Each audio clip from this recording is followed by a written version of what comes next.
Mari kita lanjutkan kajian kita bagaimana Al-Quran mengajarkan kita banyak segi, ya. Antara lain bagaimana kita menghadapi setan. Sebagaimana kita ketahui, setan itu ingin menghancurkan dua hal yang paling pokok, terutama menghancurkan tauhid, ya, dan menjadikan kita orang yang tidak bersyukur. Dua itu penting, ya. Oleh sebab itu di dalam Al-Quran Allah mengajarkan berbagai cara, berbagai metode, ya, yang berkenaan dengan tauhid, ya. Nah, di dalam surah Al-A'raf ini Allah mengajarkan tauhid sambil membuka pikiran kita. Jadi pikiran kita terbuka untuk meresapi tauhid itu. Kadang-kadang tekniknya pertanyaan-pertanyaan, ya. Mari kita ulangi sebentar. A'udzubillahi minasyaitonirrajim. Bismillahirrahmanirrahim.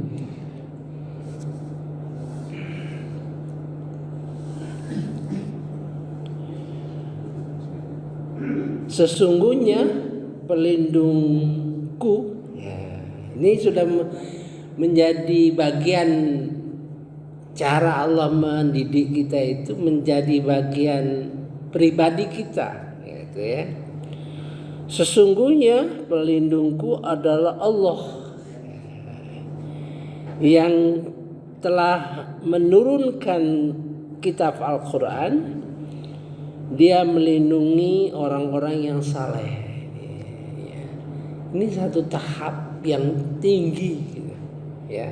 Bagaimana kita mengatakan itu, ya, dan ditambah dengan Al-Quran.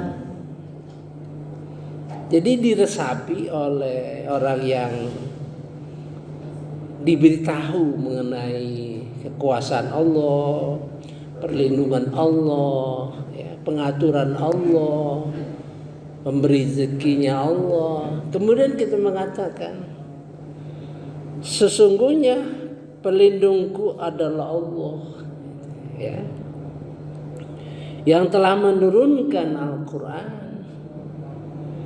Dia melindungi orang-orang yang saleh. Adanya terjadi internalisasi tauhid di dalam diri kita. Nah, itu, ya. Untuk memperkuat tauhid itu tidak lain mencegah, ya, bagaimana setan bisa membelokkan kita, gitu, ya. Dan berhala-berhala yang kamu seru selain Allah tidaklah sanggup menolongmu, bahkan tidak dapat menolong dirinya sendiri. Itu logikanya masuk, ya. Dan jika kamu menyeru mereka untuk memberi petunjuk, mereka tidak dapat mendengarnya, dan tidak kamu lihat mereka memandang, padahal mereka itu tidak melihat. Internalisasi. Nah, sekarang kita lanjutkan. Perintah, jadilah pemaaf dan suruhlah orang mengerjakan yang ma'ruf, serta jangan pedulikan orang-orang bodoh. Ini Allah mengajarkan kita, Quran mengajarkan kita jangan terjebak terhadap misalnya orang-orang bodoh. Orang bodoh itu orang jahil maksudnya. Suka mengganggu, suka mengejek, suka berpikiran buruk ya. Itu orang-orang bodoh ya. Diperintah jangan pedulikan, karena kebodohan itu dikarenakan mereka mengikuti setan sebetulnya ya. Jadi kita cerdas melihat itu ya. A'udzubillahi minasyaitonirrajim. Bismillahirrahmanirrahim.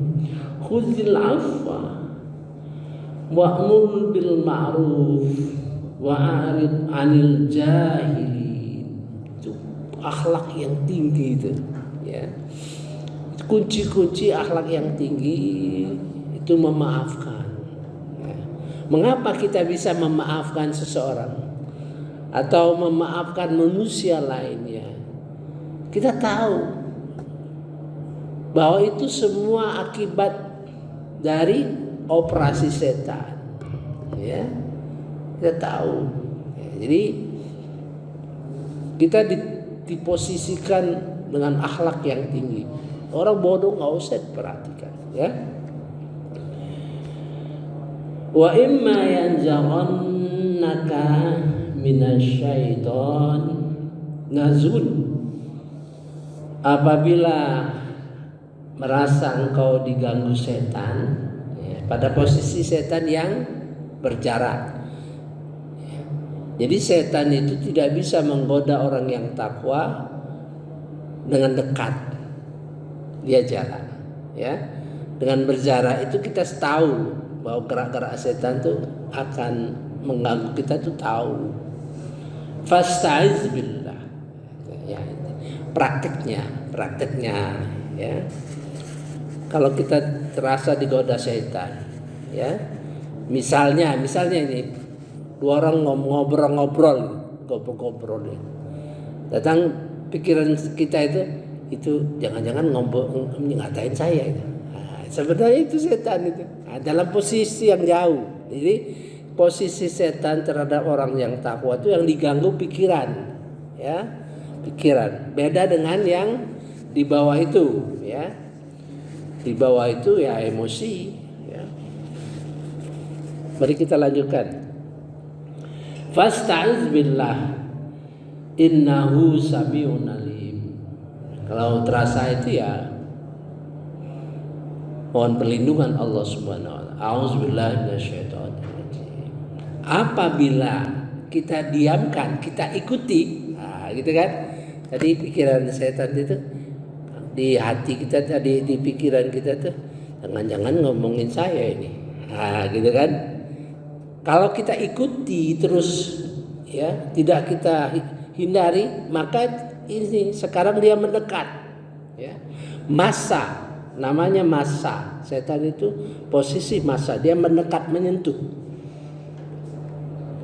Innalladzina taqaw, barang siapa yang sesungguhnya orang yang takwa, idza masahum, ketika mereka diganggu setan, dalam arti mendekat, ta'ifum, pikirannya minasyaiton, mendekat setan, mulai mengganggu dengan posisi dekat ya. Maka insya Allah kita akan ingat kepada Allah Subhanahu wa taala ya. Tadzakkaru, maka ingat kepada Allah Subhanahu wa taala, fa idzahum mubsirun ya. Lalu mereka melihat, tahu kesalahan-kesalahan kita ya. Jadi ingat, oleh sebab itu ingat kepada Allah Subhanahu wa taala itu karena kita punya ilmu ya. Nanti saya akan jelaskan ya. Kapan ketemu ilmunya kita hubungkan dengan ayat-ayat ini ya.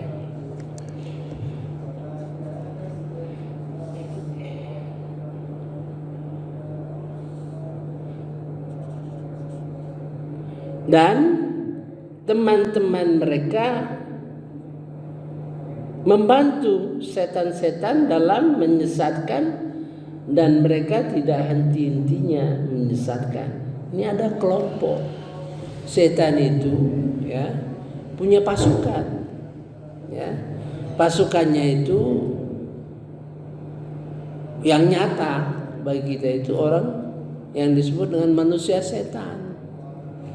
Mereka mengganggu.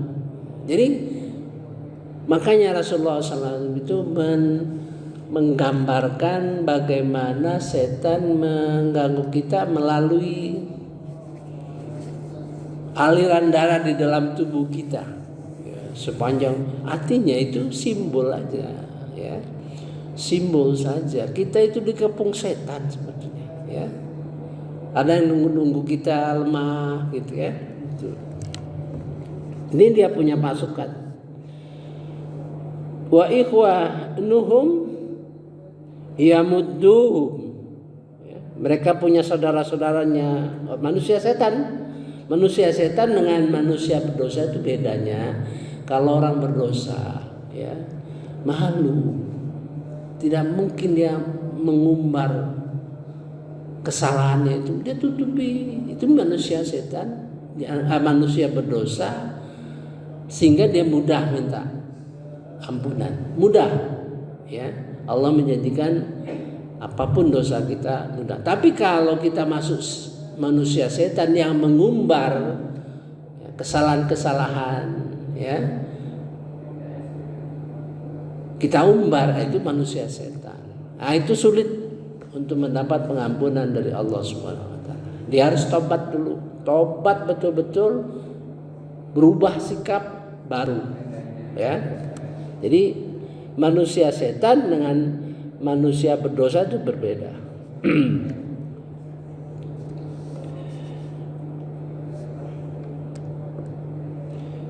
Kita lanjut ya. Ini kepada Nabi Muhammad sallallahu alaihi wasallam.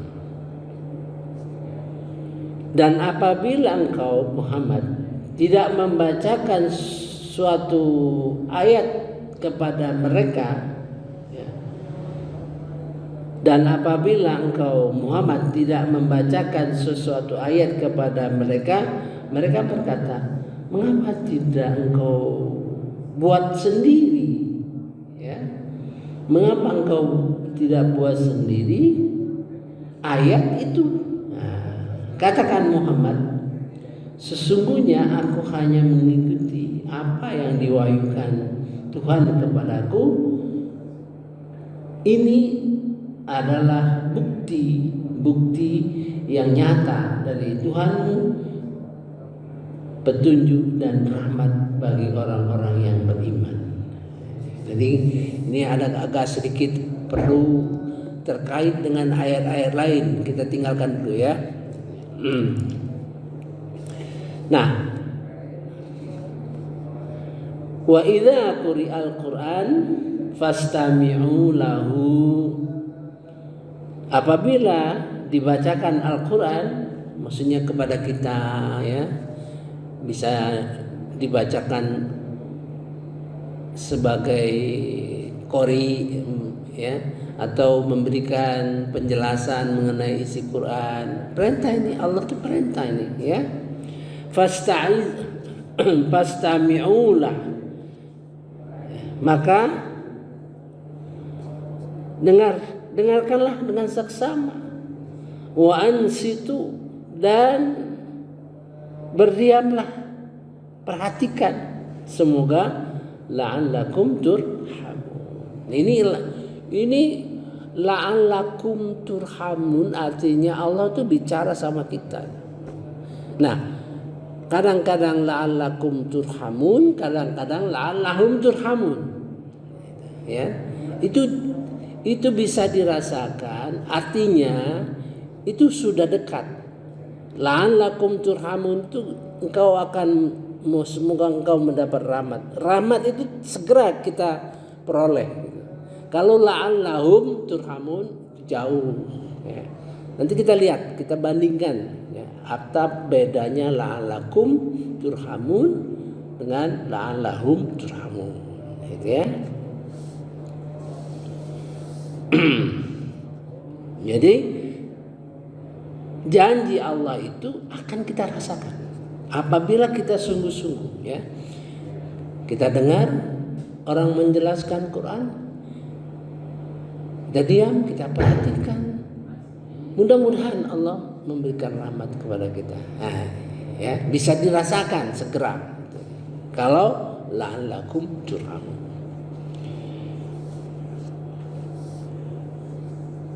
Kalau berdoa atau menyebut nama Tuhan, wazkur rabbaka, ya, dan sebutlah, ingatlah Tuhanmu fi nafsika, dengan jiwamu, ya. Tadarru'a, dengan tawadu, dengan menundukkan hati, wa khifah, dengan rasa takut. Nah, ini kadang-kadang di dalam praktek kurang diperhatikan oleh kita, ya. Saya sudah cerita bagaimana kiai saya dulu, umurnya waktu meninggal sudah hampir 100 tahun, ya. Kalau dia baca Quran, dia sholat, enak benar. Allahu Akbar, Allahu Akbar. Nggak pernah keras-keras dia. Nggak pernah keras dia. Baca ayat saja nggak pernah keras, ya. Wazkur rabbaka fi nafsik tadarru'a wa khifata, dengan rasa takut. Nah, ini kita praktekkan belum? Sudah susah ini. Kalau kita tidak praktekkan, kita tidak perhatikan, susah, ya. Caranya ya harus mengerti apa yang kita baca itu, kita mengerti. Kalau tidak mengerti ya susah, ya.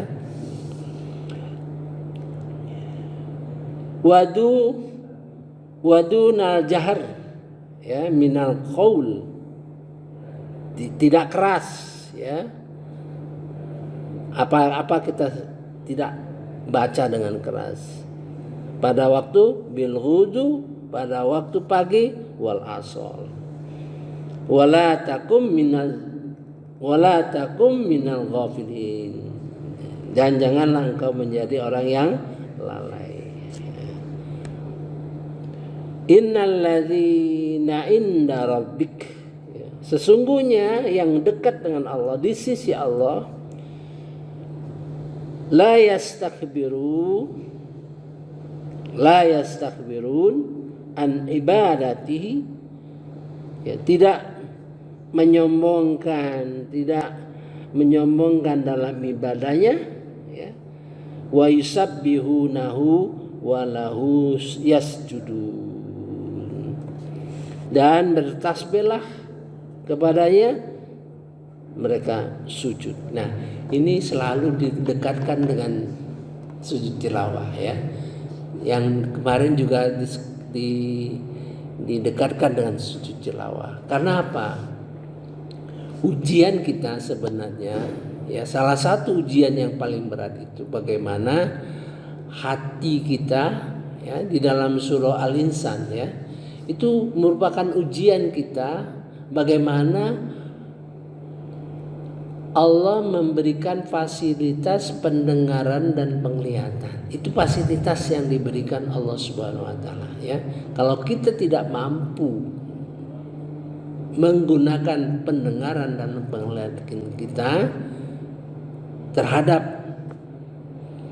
apa-apa, ya, segala hal. Makanya dalam sujud tilawah itu kita baca sajada wajhiyal lilladzi, kuhadapkan mukaku kepada khalaqahu, yang menciptakan,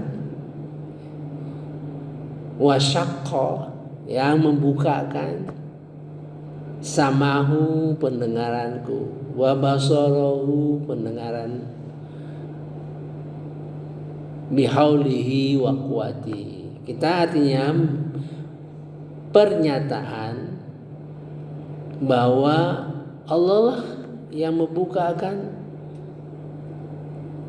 pendengaran kita, penglihatan kita, Maka dikuatkan lagi dengan Nabi Muhammad SAW dalam doa kita dari rumah ke masjid. Ya, khusus doa orang yang ke masjid, bukan ke pasar. Allahumma ja'al fi qalbi nura wa fi basari nura wa fi sam'i nura wa fi lisani nura. Di dalam sujud tilawah hanya dua, pendengaran dan penglihatan. Ya, di dalam doa menuju masjid yang minta dibukakan hati, diberi nur itu hati, qalbi, sama pendengaran, basar penglihatan, dan lisan. Itu beda itu. Dan susunannya juga dibalik. Nah, itu punya pengertian sendiri. Nanti kita jelaskan lebih lanjut pada kesempatan-kesempatan. Kita akan melanjutkan ya, kajian mengenai sujud tilawah ya. Subhanakallahumma wa bihamdika asyhadu an la ilaha illa anta astaghfiruka wa atubu ilaik. Wallahu alam. Wassalamualaikum warahmatullahi wabarakatuh.